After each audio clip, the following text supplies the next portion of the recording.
welcome to our show. We've got a very special guest tonight. She won a number of Hopewood Awards for her amazing literature at the University of Michigan. In fact, after leaving home at the age of 17, she has made a name for herself in the writing community as a take-no-prisoners advocate for women's rights. Ladies and gentlemen, please welcome Marge Piercy. Woo! Hi, thanks for being on the show. Great to be here, always a pleasure. Well, I'd like to get right into it, if you don't mind.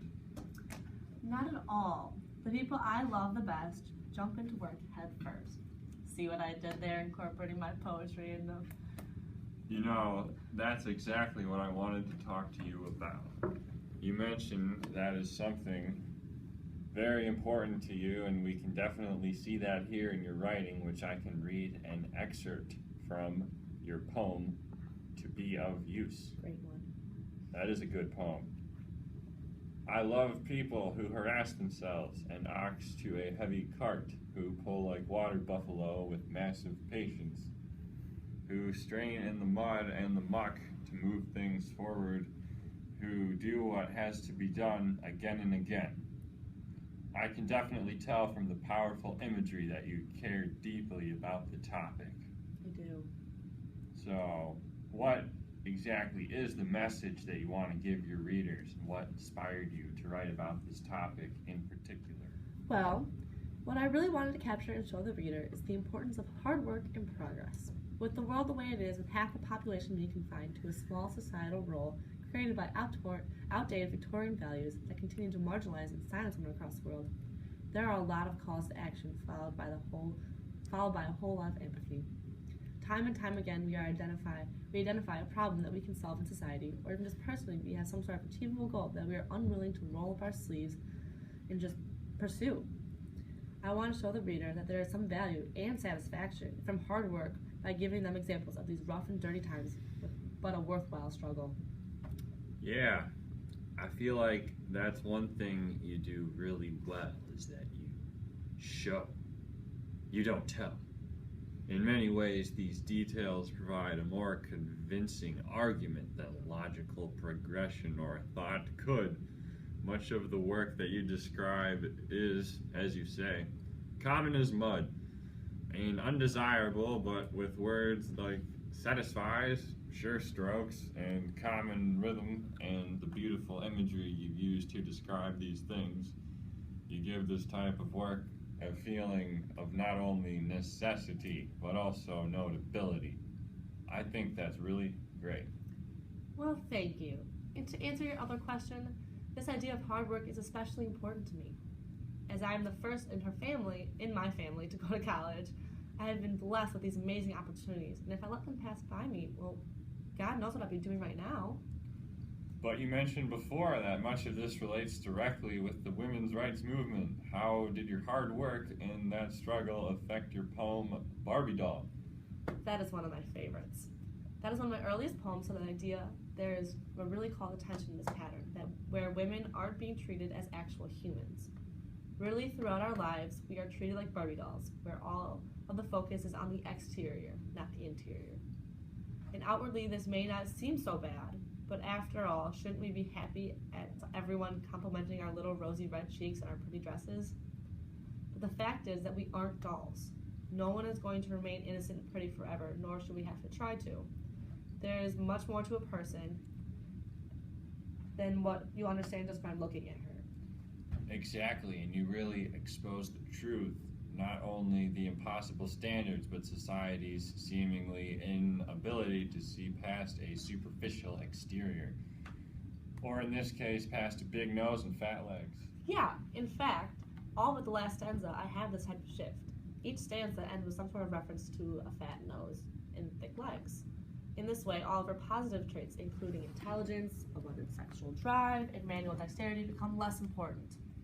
Like the rest of society, the reader is left with the only impression of the fact that this girl has a fat nose and thick legs. The ironic thing is, if you don't fit into society's description of a pretty woman, the only time that people will ever say anything positive about you is when you're all dressed up, displayed at your finest dress, resting triumphantly in your coffin. each woman a happy ending.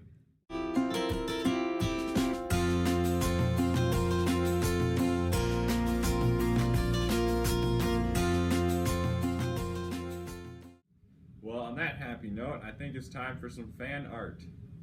Okay, so this fan submitted this piece of artwork, which is my favorite. You can see on the very big, bold lettering, there's a quote that says, "Don't just sit there, do something." And one of my personal messages that I like to emphasize is that people should go out there and do something about what needs to be changed in the world. They shouldn't just sit back and there's a fist pumping or feminism. The new symbol for feminism is a fist going up, and then there's a mask for to symbolize the idea that I am unmasking society. I'm saying what hasn't been said. And then there's glasses for a symbolism of what people see through the lens of society and what actually society is. So, yeah. Now, this feminist symbol of a clenched fist refers to your poem, What Big Girls Are Made Of, which is much newer than the poems we have discussed thus far. Yeah, after working for years towards the same goal of gender equality, I wanted to see what had changed not just since I've been alive, but through much of time. The specific details change, but the common theme is in order for society's definition of perfect women is hurting themselves, starving, and breaking themselves. I talk about these societal expectations for women that, with the pantiers that bring their hips out 3 feet away, in order to point out that not just how silly these small details are, but the fact that women are still putting themselves through hell in order to fit into current societal definition of beauty. Yeah, and with the speaker's sarcastic dictation when describing what women are actually made out of compared to what society sees women are made out of, you do a really great job of pointing that out by using words like retooled, refitted, redesign, modernizes, giving the reader the idea that women are manufactured. You can use this sarcasm to highlight and critique the way society views women. Yeah, I especially try to emphasize this in my 6th stanza of What Big Girls Are Made Of. I will read this stanza to you. A cat or a dog approaches another. They sniff noses, they sniff asses. They bristle or lick, they fall in love as often as we do, as passionately. But they fall in love or lust with furry flesh. Not hoop skirts or push-up bras, rib removal or liposuction. It is not for male or female dogs that poodles are clipped for topiary hedges. What I try to emphasize in this part is that dogs have a much more simplistic view of what love is and that what they should fall for. They fall for what the dog is actually made of and not what they change themselves to be to fit society's definition of perfect, whereas women do wear hoop skirts or push-up bras, get liposuction, get plastic surgery, and they shouldn't have to do that because every single woman is beautiful as they are. They don't have to change what they are to fit into society.